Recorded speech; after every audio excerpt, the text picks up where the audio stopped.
1931 35 வரைக்கும் இருக்கிற படங்களை தேடி போய் பார்த்தா அந்த படத்தோட நெகட்டிவ்லாம் எங்கே இருக்குது, பிரிண்ட் போட்டு பார்க்கலாமன்னு. 100 படம் வந்துருக்குது 31 35 வரைக்கும்.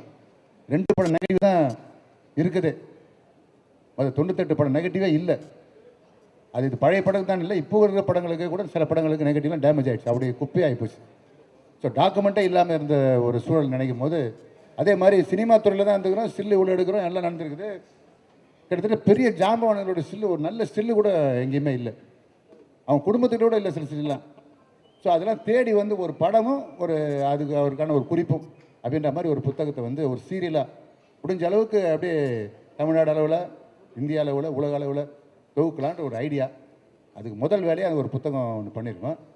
அது யோகானந்தன்றவர் எழுதியிருக்காரு. ஏன்னா யோகானந்த் வந்து என் கூட இருக்கும்போதே அதாவது தோண்டி தோண்டி பல அரிய தகவலெல்லாம் சொல்லினே இருப்பார் அவர்.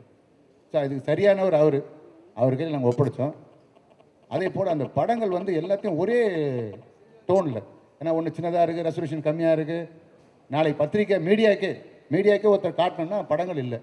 இன்னும் சொல்லப்போனால் பத்திரிகையாளர்களே என்கிட்ட கேட்டாங்க, சரியான டாக்குமெண்ட்டே இல்லை சார் உங்கள் யூனியனில். யூனியன் சார்பாக நினச்சாலும் நான் வந்து வெளியிலேருந்து உலகாயுதா சார்பாக முதல்ல அந்த புத்தகத்தை வந்து ஒரு தொகுப்பு போட்டிருக்கோம். நீங்கள் படித்து பார்த்தீங்கன்னா அநேகமாக அந்த வாழ்த்து வந்து அடுத்த தொகுதிக்கு நகர்த்திட்டு போவோம். அதை வந்து இந்த புத்தகத்தை வெளியிட்டு பெற்றுக்கொள்வதற்கு வந்து அமீர் சாரையும் சேரன் சாரையும் கூப்பிட்டோம். அவர் ஒன்றுமே சொல்ல உடனே சரி ஒரு நிகழ்ச்சினா நான் உடனே வரேன் அப்படின்னு 2 பேர் வந்துட்டாங்க. இந்த புத்தகம் அச்சடிக்கிறதுக்கு எல்லா செலவையும் வந்து மறுபடியும் இந்த எல்லாம் வந்து நான் உலகாயுதன்ற ஒரு அமைப்பு போய்ச்சாளர் என் பேரை போட்டிருந்தாலும் அதுக்கான செலவுகளெல்லாம் வந்து ரவி தான் அது முன்பணம் கொடுத்து, ரவி மேடைவன் அவர் தான் இதுக்கான ஃபண்ட் எல்லாமே. அது நாம் திருப்பி இது புத்தகத்தை விற்று தான் திருப்பி கொடுக்கணும். அவங்களுக்கு முதல்ல பணம் கொடுங்க, நாங்கள் புக்கு போட்டு அதை விற்று திருப்பி கொடுக்குறோன்னு சொல்லிக்கிறோம். அந்த நம்பிக்கையில் அவர் பணம் போட்டிருக்கிறாரு. இனிமேல் போட்டு விற்று கொடு, நீங்களாம் வாங்கின பிறகு தான் பணம் திருப்பி கொடுக்கணும். இப்போ யோகானந்த் அவர்கள் தன்னுடைய முகவரியை சொல்கிறார். ரொம்ப ரொம்ப மகிழ்ச்சியாக இருக்கேன். நான் எனக்கு வாழ்க்கையில் வந்து ஒரு 5 ஒரு முக்கியமான நிகழ்வுகள், நான் பெருமைப்படக்கூடிய நிகழ்வுகள் வந்து எனக்கு நடந்திருக்கு. ஒன்று வந்து என்னுடைய அப்பா வந்து எழுத்தாளர், கிட்டத்தட்ட 70 வருடமாக வந்து இலக்கியத்தை மட்டுமே சுவாசித்து கொண்டு இருக்கக்கூடிய ஒரு எழுத்தாளர். அவருக்கு மகனாக பிறந்தது. 2வது எனக்கு விருப்பமான சினிமா துறையில் நுழைந்தது. 3வதாக எங்கள் இயக்குனர் திரு எஸ்பி ஜனநாதனை நண்பராக எனக்கு கிடைத்தது. 4வது நான் அவரிடமே உதவியாளராக இருப்பது. 5வது இந்த புத்தகம் எழுதியது. இந்த 5 வந்து என்னுடைய வாழ்க்கையில் வந்து எனக்கு கிடைத்த மிகப்பெரிய ஒரு வரமாக நான் வந்து நினச்சிட்டு இருக்கேன். இப்படி ஒரு புத்தகம் வந்து யோகு நீ தான் எழுதணும் அப்படின்னு சொல்லி ஜனா வந்து எனக்கு சொன்ன உடனே வந்து எனக்கு ரொம்ப மகிழ்ச்சியாக இருந்தது. எனக்கு கிடைத்த ஒரு அருமையான ஒரு வாய்ப்பு அப்படின்னு சொல்லி நான் இந்த ஒரு வாய்ப்பை எடுத்துக்கிட்டு இதற்கான தகவல்களை வந்து நான் தேடின போது நிறைய பேரை பற்றின தகவல்களே வந்து கிடைக்கல. ஏன்னா பதிவுகள் வந்து இல்லை. ஏன்னா இப்போ வந்து வெளிநாடுகள்லாம் பார்த்தீங்கன்னா வந்து அவர்கள் முதலில் ஒரு குதிரையை வந்து ஒரு மைதானத்தில் ஓடுனதை 24 கேமராக்கள் வச்சு அதை வந்து படமாக்கி அந்த படங்களை வந்து ஒரு அட்டையில் வந்து வரிசையாக ஒட்டி அதை சுழல வைத்து அது சுழல்வதால் வந்து அந்த குதிரை ஓடுவது போல் ஒரு பிரமை உண்டானது. அதன் பிறகே வந்து சினிமா என்பது ஒன்று கண்டுபிடிக்க வேண்டும் என்பது எல்லோருக்கும் தோன்றியதுக்கு அந்த ஒரு முதல் இது வந்து அந்த ஒரு நிகழ்ச்சி தான். இந்த ஒரு புத்தகம் 10 புத்தகங்களை தேடுவதற்கு இல்லாமல் இந்த ஒரு புத்தகத்தை எடுத்தால் ஒரு 60-70 பேரை பற்றின முழுமையான விவரங்கள் வந்து தெரிஞ்சுக்கிற மாதிரி இருக்கணும் அப்படின்றது சொன்னதுனால வந்து எல்லா துறையை சார்ந்தவர்களும் இதில் இருக்கிறாங்க. அதற்காக வந்து அவருடைய ஓவியத்திற்கு அவ்வளவு 100% நெருங்க முடியுமா என்னன்னு தெரியல. நான் வந்து நெருங்கிக்கிற அளவில் வந்து எழுதியிருக்கேன். அந்த ஓவியர் மகேஷ் வந்து ரொம்ப அற்புதமாக வந்து படங்கள் வரைஞ்சிருக்காரு. ஒரு அருமையான ஒரு ஒரு ஒரு முயற்சியை எங்களுக்கு செய்வதற்கு எங்களுக்கு வாய்ப்பு தந்த என்னுடைய நண்பர் இயக்குனர் திரு ஜனா அவர்களுக்கு நன்றி தெரிவித்துக் கொள்கிறேன். இந்த நிகழ்ச்சி வந்திருக்க உங்களுக்கு என்னுடைய அன்பான வணக்கங்களையும் வாழ்த்துக்களையும் தெரிவித்துக் கொள்கிறேன். நன்றி, வணக்கம். எல்லாம் பார்த்ததில் மிக மகிழ்ச்சி. புத்தகமே இப்போ தான் கொடுத்தாரு.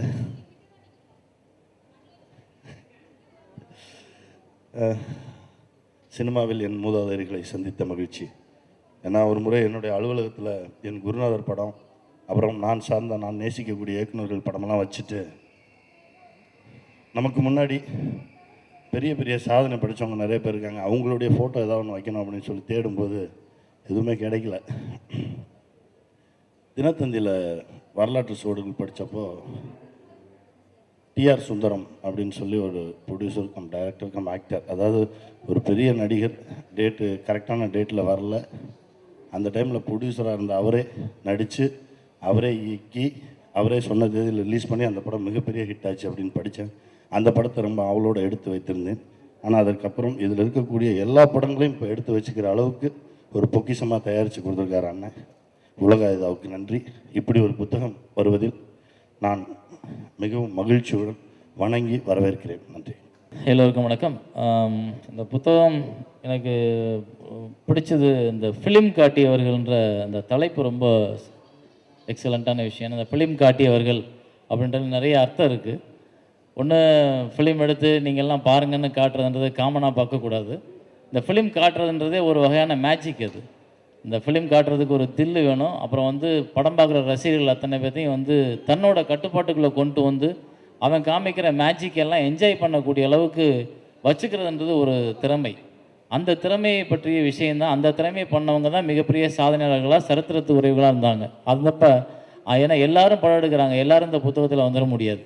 அந்த சாதனை, அந்த மேஜிக்கை வந்து கரெக்டாக பயன்படுத்தி ரசிகர்களை தன்னோட கட்டுப்பாட்டுக்குள்ளே வச்சு நீண்ட காலம் சினிமாவில் ஆண்டு தன்னோட எல்லா திறமையும் வெளியில் கொண்டு வந்தவங்களோட புத்தகமாக இது காமிக்கிறான். அதுக்கு அந்த ஃபிலிம் காட்டியவர்கள்ன்ற தலைப்பு வந்து ரொம்ப ஆப்டாக இருந்தது. அந்த ஃபிலிம் காட்டுறதுன்றது ஒரு சாதாரண விஷயம் இல்லைன்றதுனால முக்கியமாக அதில் வந்து குறிப்பாக பார்த்திங்கன்னா சிவாஜி கணேசன் அவர் வந்து நம்ம சமூகத்தில் நம்மளுடைய தமிழ் திரையுலக வரலாற்றில் வந்து ஒரு முக்கியமான இடத்திற்கு சொந்தக்காரர். ஆனால் அவர் ஃபிலிம் காட்டினது பார்த்திங்கன்னா உங்களால் வந்து இமேஜ் பண்ணி கூட பார்க்க முடியாது. இப்படி ஒரு திறமை ஒரு சராசரியாக ஒரு 4வது வரை மட்டுமே படித்து வெறும் நாடகத்தில் போய் பயிற்சி எடுத்த ஒரு கலைஞனுக்கு வந்து இவ்வளவு பெரிய டேலண்ட் எங்கேருந்து வந்ததுன்னு தெரியாது. பணக்காரன்னா பணக்காரனா, அறிவு திமிர் பிடிச்சவனா திமிர் பிடிச்சவரா, இல்லை ஒரு வீரன்னா கட்டப்பொம்மனா, இப்படி ஒவ்வொரு வகையான கேரக்டரையும் அவர் பண்ணும்பொழுது நான் சமீபத்தில் தான் கௌரவம் படம் பார்த்தேன். சாந்தி தேட்டரில் போய் இப்போ தான் போட்டிருந்தாங்க ஒரு வாரத்துக்கு முன்னாடி. அதில் பார்த்தப்போ அதில் வந்து அந்த பாரிஸ்டர் ரஜினிகாந்த் அப்படின்ற ஒரு ரோல், அது ஒரு ஒரு லாயர், ஒரு வக்கீலை பற்றிய ஒரு விஷயந்தான். ஆனால் அந்த மேடை நாடகமாக அது நடந்தப்போ வந்து ஒய்ஜி பார்த்தசாரதி அவங்க தான் அதை நடிச்சிருக்காரு. அதை ஒய்ஜி மகேந்திரனோட பக்கத்தில் உட்காந்து படம் பார்த்தாலும் அவர்கிட்ட கேட்டு நான் தெரிஞ்சுக்கிட்டேன், இதில் வந்து உங்கள் அப்பா இதே மாதிரி தான் நடித்தாரா, இந்த மாதிரி கெட்டப்பில் தான் இருந்தாருன்றப்ப இல்லை அவர் நடித்ததெல்லாம் சொன்னார். அப்போ நான் சொன்னேன், எவ்வளவோ பிராமணர்கள் வந்து படம் எடுத்திருக்கீங்க, எவ்வளவோ பிராமண இயக்குநர்கள் உருவாகியிருக்காங்க, எவ்வளவோ பிராமண நடிகர்கள் வந்திருக்கீங்க, ஆனால் எந்த பிராமணருக்காவது ஒரு வக்கீல் வந்து இவ்வளோ ஹைஃபையாக, இவ்வளவு எஜுகேட்டடாக, இவ்வளவு ஸ்டைலாக, இவ்வளவு திமிராக, இவ்வளவு அறிவாக காமிக்கக்கூடிய ஒரு தைரியம் இருந்துச்சா? எல்லாரும் இந்த குடுமையை வச்சுக்கிட்டு பஞ்சகச்சத்தை கட்டிக்கிட்டு ஒரு கோட்டை போட்டு தான் வக்கீல்லாம் இன்றைக்கி வரைக்கும் காமிக்கிறீங்க. ஆனால் ஒரு சிவாஜி கணேசன் மட்டும்தான், அவருக்கு அது தெரியாது. ஆனால் பாரிஸ்டர் ரஜினிகாந்த் அப்படின்ற ஒரு தலைப்பு, அந்த பாரிஸ்டர்ன்றது காந்தியடிகள் படித்த அந்த பல்கலைக்கழகத்தோட இடம். அங்கே படித்த ஒரு வக்கீல் எந்த அளவுக்கு எஜுகேட்டடாக இருப்பான், எந்த அளவுக்கு திமிரானவனாக இருப்பான், அவனோட நாகரிகங்கள் பழக்க வழக்கங்கள்லாம் எவ்வளோ மாறுதலை அவனுக்குள்ளே அந்த கல்ச்சரை வந்து மாற்றிருக்குன்றத அந்த ஒரு கேரக்டருக்குள்ளே அவ்வளோ அனலைஸ் பண்ணியிருப்பார். அந்த மேஜிக்கை வந்து தனக்குள்ளே கைக்குள்ளே வச்சுக்கிட்டு இந்த சினிமாவை ஆளுமையில், சினிமாவோட இன்னைக்கு வரைக்கும் இல்லை, எப்போ எந்த சரித்திரம் எடுத்தாலும் சிவாஜின்ற ஒரு சகாப்தத்தை யாராலையும் மறக்கவும் முடியாது, மறைக்கவும் முடியாது. அப்படி ஃபிலிம் காட்டின அந்த சிவாஜி முதற்கொண்டு அத்தனை பேரும் இந்த புத்தகத்துக்குள்ளே இருக்காங்க. இந்த சாதனையை படைக்கிறது வந்து சும்மா ஒரு சினிமா எடுத்தோன்னே, 2 சினிமா எடுத்தோன்னே, 3 சினிமா எடுத்தோன்னே வந்துடாது, கிடைக்கவும் கிடைக்காது. அவன் லைஃப் லாங்காக இந்த சினிமாவுக்குள்ளே தன்னை ஈடுபடுத்திக்கணும். இன்றைக்கி சினிமா வந்து இந்த மாதிரி புத்தகங்கள் வந்து பதிவு ரொம்ப அவசியமாக இருக்குது. ஏன்னா இப்போ ஒரு இடத்துல சினிமா திரையுலகம் இருந்துச்சு, அதை நோக்கிய பார்வை தமிழ்நாடு இருக்கிற மொத்த மக்களுக்கும் இருந்தப்போ சினிமா ஒரு பார்வைக்குள்ளே அடங்குச்சு. இன்றைக்கி வந்து சினிமா விரிஞ்சிருச்சு, எல்லா இடத்துலையும் எல்லாரும் எப்படியான படம் எடுக்கலான்றப்போ. அப்படி படம் எடுக்கலான்னு வரும்பொழுது இல்லை, சாதனையாளர்ன்ற ஒருத்தனை நம்ம அடையாளம் காணவே முடியாது, அடையாளம் காண முடியாத துர்பாக்கியம் உருவாயிரும். அப்போ நமக்கு தெரியாமலே போயிடும் வரலாறுகள். ஒரு சிலரோட முக்கியமான படங்கள் வந்து நம்ம வெளிப்படுத்த தவறிடுவோம், ஒரு முக்கியமான படங்களை வந்து நம்ம வந்து எடுத்து சமூகத்துக்கு காட்ட தவறிடுவோம். அந்த மாதிரி தவறுதல் நடக்காமல் இந்த மாதிரி புத்தகங்கள் யோகானந்த் வந்து இன்னும் நிறையா பண்ணணும். இன்றைக்கி வரைக்கும் உள்ள சமூகத்தில் எத்தனை பேர் வந்து இருக்காங்கன்றதை எதிர்கால சந்ததியினர் தெரிஞ்சுக்கிற அளவுக்கு ஒரு புத்தகத்தை உருவாக்கணும். இந்த முயற்சி எடுத்த யோகானந்த் அவர்களுக்கும் அண்ணன் ஜனநாதன் அவர்களுக்கும் என்னுடைய மனமார்ந்த வாழ்த்துக்கள். இதற்கு ஏதோ ஒரு புத்தகத்துக்கு, ஏதோ ஒரு நாவலுக்கு, இல்லை ஏதோ ஒன்றுக்குன்னு ஒரு இன்வெஸ்ட் பண்ணாமல் இந்த மாதிரி திரைத்துறை சார்ந்த புத்தகத்துக்கு இன்வெஸ்ட் பண்ணி இதை என்கரேஜ் பண்ணுற மிஸ்டர் ரவி அவர்களுக்கு என்னுடைய மனமார்ந்த வாழ்த்துக்கள். நன்றி, வணக்கம். அரங்கத்தில் அமர்ந்திருக்கும் அனைவருக்கும் இறைவன் புறத்திலிருந்து சாந்தியும் சமாதானம் உண்டாகட்டும். ஃபிலிம் காட்டியவர்கள் புத்தகம், அந்த ஃபிலிம் காட்டுறது என்ன அப்படின்னு சொல்லிட்டு சேரன் என்ன சொன்னார். ஊர்லலாம் சொல்லுவாங்க, யாராவது கொஞ்சம் பந்தாவாக வந்து நின்று ஏதாவது கொஞ்சம் டைலாக் பேசிட்டு ஒரு சபையில் அவன் மட்டும் தனித்து தெரிஞ்சான் அப்படின்னு சொன்னால், என்னடா ஃபிலிம் காட்டுறியா அப்படிம்பாங்க. அந்த ஃபிலிம் காட்டியவர்கள்ன்றதான் இது. நாங்கள்லாம் சினிமாவுக்கு வந்தது எம்ஜிஆர் சார், சிவாஜி சார் படம் பார்த்து, ரஜினி கமல் படம் பார்த்து வந்து, இதை தாண்டி மேலே ஏதாவது கேட்டிங்கன்னா தெரியாது. அதுக்கு முன்னால் இருக்க என்ன சினிமா ஏதாவது இருக்கா அப்படின்னு கேட்டேன். ஆனால் ஜனா சாரோட பழகின காலகட்டத்திலேருந்து நான் பார்த்துருக்கேன். நான் எப்போ பேசினாலும் சினிமாவோட ஆரம்ப காலகட்டத்திலேருந்து பேசுவார். ஒரு தேசிய விருது வாங்கின டைரக்டர் யார் அப்படின்னு சொல்லி கேட்டால், இல்லை அகத்தியன் சார், இப்போ பாலா வாங்கினார், அதுக்கப்புறம் வெற்றிமாறன், இல்லை சார்பார், இல்லை சார்னு அதுக்கு முன்னால் ஒரு 2 பேர் சொல்லுவார். சார் இவர் இந்த படத்துக்காக இதுக்காக வாங்கியிருக்காரு, இந்த படத்துக்காக அதுக்காக வாங்கியிருக்காரு. இப்படி எந்த ஒரு விஷயத்தை கேட்டாலும் சினிமாவை இவ்வளவு ஆழமாக தெரிந்து வைத்திருக்கக்கூடிய ஒரு நபரை நான் வந்து இதுவரைக்கும் சந்திக்கவே இல்லை. அது ஒரு மிகப்பெரிய ஆச்சரியமான ஒரு விஷயம். ஜனா சார்கிட்ட இருக்க மிகப்பெரிய ஒரு தன்மை என்ன அப்படின்னா, எப்பயுமே அவரோட ஒரு 4 பேர் வந்துகிட்டே இருப்பாங்க, ஆனால் யாருன்னே தெரியாது.